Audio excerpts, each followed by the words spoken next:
తెలంగాణ జిల్లాలలో వానాకాలం సాగు మొదలైంది. అడపాదడపా వర్షాలు కురుస్తున్నా 2 గట్టి వానలు పడితే విత్తనాలు వేయొచ్చనే ఆలోచనతో రైతాంగం ఎదురు చూస్తోంది. అయితే ఈ ఏడాది ఏర్పడిన ఎల్నినో ప్రభావం పంటల సాగుపై పడే అవకాశం ఉన్నందున అందుకు అనుగుణంగా సాగు ప్రణాళిక రూపొందించినట్లు హనుమకొండ జిల్లా వ్యవసాయాధికారి చెబుతున్నారు. వారి ప్రతి విత్తనాలతో పాటు ప్రస్తుత అవసరాలకు అనుగుణంగా యూరియా అందుబాటులో ఉంచినట్లు వివరిస్తున్నారు. ఎల్నినో ప్రభావంతో ఉష్ణోగ్రతలు పెరగడం, వర్షాలు తగ్గి భూగర్భ జలాలు అడుగంటడం వంటి పరిస్థితులు ఏర్పడే అవకాశం ఉన్నందున రకాల ఎంపిక నుంచే రైతులు జాగ్రత్త వహించాలంటూ సూచనలిస్తున్నారు.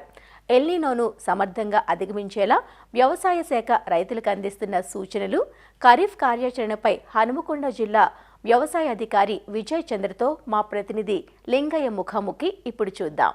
రాష్ట్ర వ్యాప్తంగా వానాకాలం సాగు సందడి నెలకొంది.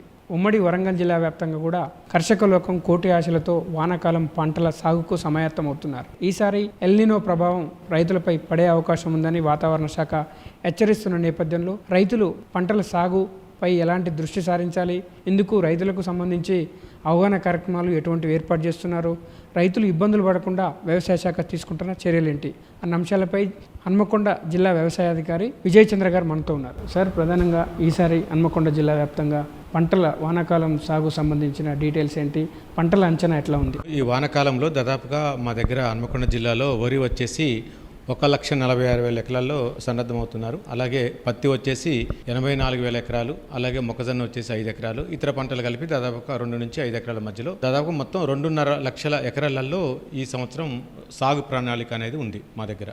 విత్తనాలు వరి తర్వాత పత్తి మనకు పూర్తి స్థాయిలో అందుబాటులో ఉంది. ఎరువులు కూడా మనకు దాదాపుగా యూరియా వచ్చేసి 28,000 మెట్రిక్ టన్నుల అవసరం ఉంది. దాదాపుగా ఇప్పుడు 30% మనకు ఒక విడతకు సరిపోని రెడీ ఉంది. ఎరువుల కొరత ఎట్లాంటివి లేదు. ఈసారి ఎల్నినో ప్రభావం స్పష్టంగా ఉంటుందనేది వాతావరణ శాఖ హెచ్చరిస్తుంది.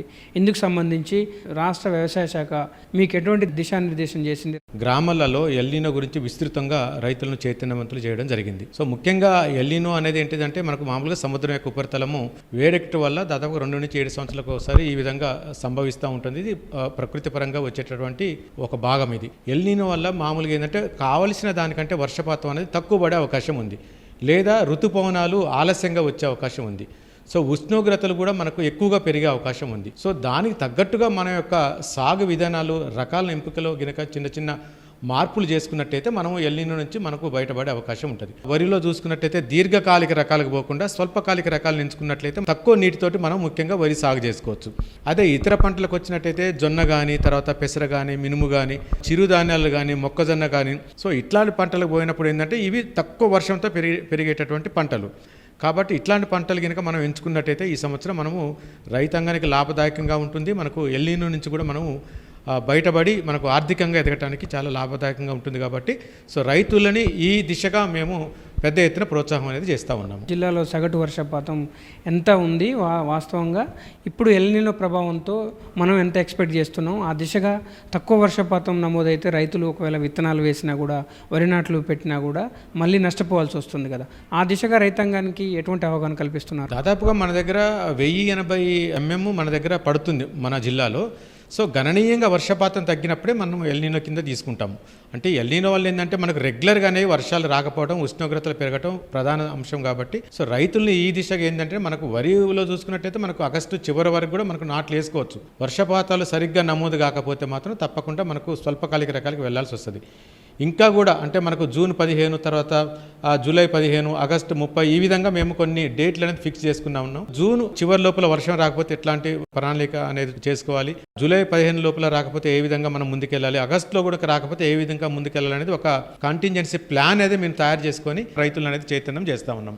స్వల్పకాలిక రకాలలో ముఖ్యంగా చూసుకున్నట్లయితే మనకు వరిలో ముఖ్యంగా ఒక బీపీటీ అనేది ఎక్కువ ఉందండి. దాన్ని మనం వేసుకోవద్దు. సిద్ధి కానీ, లేకపోతే మనకు వరంగల్లో ఉన్నటువంటి రకాలు కానీ, జేజీఎల్ రకాలు కానీ, ఇట్లాంటి రకాలు మనకు రైతాంగం చేసుకోవడానికి ఆస్కారం ఉంటుంది. అలాగే మనకు ఆరణ్యాల రకాలు కానీ స్వల్ప అండ్ మన మధ్యకాలిక రకాల కింద తీసుకొని వేసుకోవచ్చు. సో ముఖ్యంగా ఏంటంటే వర్షాధారంగా ఆధారపడ్డప్పుడు ఇట్లాంటి సమస్యలు వస్తాయి. సో మనకు బోర్ బావులలో పూర్తి స్థాయి సామర్థ్యంలో నీళ్లు ఉన్నట్లయితే వాళ్ళకి ఎట్లాంటి ఇబ్బందులు కూడా లేవు. ఇందులో ప్రధానంగా మీరు చెప్తున్న దాని ప్రకారం వరికి ఆగస్టు వరకు నాటు వేసుకునేందుకు అవకాశం ఉంటుంది. కానీ పత్తి, మిర్చి పంటలకు కొంత సమయం దాటిపోతుంది. జూన్, జూలైలోనే పత్తి విత్తనాలు పెట్టుకోవాలన్న ఆలోచనలో రైతు ఉంటారు. మరి ఇప్పుడు ఎల్నినో ప్రభావంతో కొంత వర్షపాతం తక్కువైన నేపథ్యంలో రైతులు ఎటువంటి జాగ్రత్తలు తీసుకోవాలి పత్తి అదేవిధంగా మిర్చి పంటల సాగు సంబంధించి? సో ముఖ్యంగా మిర్చి పంటలు అయితే దాదాపుగా మనకు బోర్ల కింద మాత్రమే వేస్తారు, బావుల కింద మాత్రమే వేస్తారు. సో ఎల్నినో వల్ల ఏంటంటే మనకు కొంత గ్రౌండ్ వాటర్ అనేది తగ్గుతుంది కాబట్టి రైతులు మిర్చి పంటకు పోవద్దనేది చెప్పేసి కోరుకుంటున్నాము. అంటే మిర్చికి ఇంకా టైం ఉంది కాబట్టి టైం ప్రకారం మనం అప్పటికప్పుడు ప్లానింగ్ చేసుకోవాల్సిందిగా కోరుతున్నాం. కొంతమంది పొడిదుక్కులలో విత్తనాలు పెడతా ఉన్నారు. పొడిదుక్కులలో పెట్టడం వల్ల ఏంటంటే మనకు సడన్గా వర్షపాతం కనుక లేట్ అయితే విత్తనం పెట్టినదంతా కూడా చనిపోవటానికి ఆస్కారం ఉంటుంది. దానివల్ల ఏంటంటే కూలీల ఖర్చు, తర్వాత విత్తనపు ఖర్చు, ఆర్థికంగా రైతులు నష్టపోతారు. కాబట్టి ఎట్టి పరిస్థితుల్లో పొడిదుక్కులలో పెట్టొద్దు. కనీసం ఒక 70 నుంచి 100 mm వర్షపాతం పడి భూమి చల్లబడ్డప్పుడు మాత్రమే, తేమ ఉన్నప్పుడు మాత్రమే రైతు సోదరులందరూ కూడా తప్పకుండా ఇట్లాంటి విత్తనాలు అనేవి పెట్టాలి. ఎల్నినో ప్రభావం ఎట్లా ఉంటుంది, దాన్ని రైతులు ఎట్లా ఎదుర్కోవాలి, ఎట్లా అధిగమించాలి అంశాలపై మీరు సామాజిక మాధ్యమాలను కూడా ఆసరాగా చేసుకొని రైతులకు అవగాహన కల్పిస్తున్నారు కదా సార్. ఇది క్షేత్రస్థాయిలో ఎట్లా రైతులకు అందిస్తున్నారు? సో మనకు వివిధ రకాల పోస్టర్స్, తర్వాత మనకు కమిషనర్ గారు పంపించినటువంటి కొన్ని వీడియో క్లిప్పింగ్స్ ద్వారా, తర్వాత మనకు గత అనుభవాన్ని దృష్టిలో పెట్టుకొని రైతులకు అందరికి కూడా చూపిస్తూ వీటిని చైతన్యపరుస్తున్నాము. రైతులలో కూడా చాలా కూడా ఆలోచిస్తున్నారు. భవిష్యత్తులో ఎట్లాంటి పంటలు వేయాలి ఏంటిది అనేది కూడా సన్నద్ధం చేస్తూ ఉన్నాము. మేము కూడా మనకు సబ్సిడీ మీద కూడా మనకు NFSM స్కీమ్ కింద కంది కానీ, పెసర కానీ ఇట్లాంటి రకాలను కూడా తెప్పించేసి రైతులకు అందుబాటులో ఉంచాము. వర్షపాతం కనుక ఇమ్మీడియట్గా మనకు తక్కువైన పరిస్థితులలో ఇట్లాంటి పప్పు దినుసులు కానీ, లేదు అంటే మనకు చిరుధాన్యాలు కానీ ఇట్లాంటి పంటలకు పోవాల్సిందిగా కోరుతా ఉన్నాము. ప్రధానంగా యూరియా పైన కూడా రైతుల్లో ఒక ఆందోళన, అపోహ కావచ్చు ఉంది. యూరియా సరిపడా లేదు జిల్లాలో, కాబట్టి త్వరగా రైతులు వచ్చి ముందుగా క్యూలు కట్టడం, ముందస్తుగా తీసుకోవడం, ఇటువంటి పరిస్థితులు కూడా మళ్ళీ కొంత గమనిస్తున్నాం. ఈ నేపథ్యంలో జిల్లాకు యూరియా ఎంత అవసరం ఉంది, మన దగ్గర ఎంత నిల్వ ఉంది, రైతులకు ఏం చెప్తారు? దాదాపుగా ఇప్పుడు మనకు ఫస్ట్ విడత కింద 2 లక్షల బ్యాగులు ఉన్నాయి. మనకు సాగు చూసినట్లయితే ఇప్పుడు ఓన్లీ ఆరుతడి పంటల కింద చూసుకున్నట్టయితే మనకు దాదాపుగా ఇక్కడ వచ్చేసి 1,00,000 ఎకరాల కంటే కూడా తక్కువే ఉంది. 84,000 ఎకరాలు మనం ఇప్పుడు వేస్తున్నాం. దానికి డబుల్ రెట్టింపు బ్యాగులు మన దగ్గర ఉన్నాయి.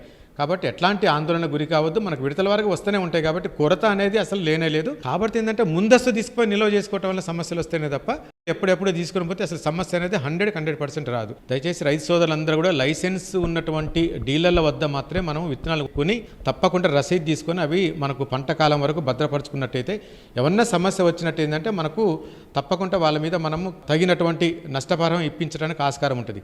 అదే కొంతమంది ఊర్లల్లో రాత్రిపూట తర్వాత అట్లాంటి టైంలలో కొంతమంది ఈ మూటలలో లూజు సీడ్ తీసుకొచ్చుకొని అమ్ముతూ ఉంటారు. అది ఖచ్చితంగా మనం నకిలీగా భావించాలి. ఎట్టి పరిస్థితుల్లో కొనడానికి వీల్లేదు. మనకు ఊర్లలో కూడా మనకు నిగ్రాని సమితిస్ అని చెప్పేసి కొంత కమిటీస్ని ఫామ్ చేయడం జరిగింది.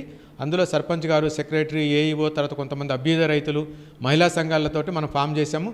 సో వాళ్ళందరూ కూడా డేగ కల్లాగా వెయిట్ చేస్తూ ఉన్నారు. ఎక్కడన్నా కూడా ఇట్లాంటి నకిలీ విత్తనాలు వచ్చినట్టయితే వాళ్ళ కమిటీ వాళ్ళు పట్టుకుంటారు. తర్వాత మా సిబ్బంది కూడా ఉక్కుపాదంతో ఎక్కడ కూడా చిన్న అవకాశం వచ్చినా సరే తప్పకుండా సీరియస్ యాక్షన్ తీసుకుంటాము. ఎఫ్ఐఆర్ కేసులు ఫైల్ చేస్తాం. ఖచ్చితంగా వాళ్ళని పీడీ యాక్ట్ కింద కూడా పెట్టేసి జైలుకి తప్పకుండా పంపించడానికి అందరూ కూడా వెయిట్ చేస్తూ ఉన్నాము. తర్వాత దీని మీద టాస్క్ ఫోర్స్ టీమ్స్ కూడా రెవెన్యూ అయితేనేమి, పోలీస్ సిబ్బంది, అగ్రికల్చర్ డిపార్ట్మెంట్ వీళ్ళందరూ కూడా ఒక టీమ్గా ఫామ్ అయ్యి ప్రతి షాపును కూడా ఇన్స్పెక్ట్ చేస్తూ ఉన్నారు. ఎక్కడ ఏమన్నా మీకు అనుమానం కలిగినా కూడా తప్పనిసరిగా మండల వ్యవసాయ అధికారిగా, జిల్లా వ్యవసాయ అధికారిగా మీరు తప్పకుండా మీరు ఫోన్ల ద్వారా కూడా మాకు కూడా సమాచారం ఇవ్వండి. అంత స్పాట్లో వాళ్ళ మీద యాక్షన్ అనేది తప్పకుండా తీసుకుంటాము. ఇది ఉమ్మడి జిల్లా రైతాంగానికి హన్మకొండ జిల్లా వ్యవసాయ అధికారి విజయచంద్ర గారు చెప్తున్న సలహాలు, సూచనలు. కెమెరామెన్ క్రాంతితో లింగయ్య, ఈటీవీ, హన్మకొండ.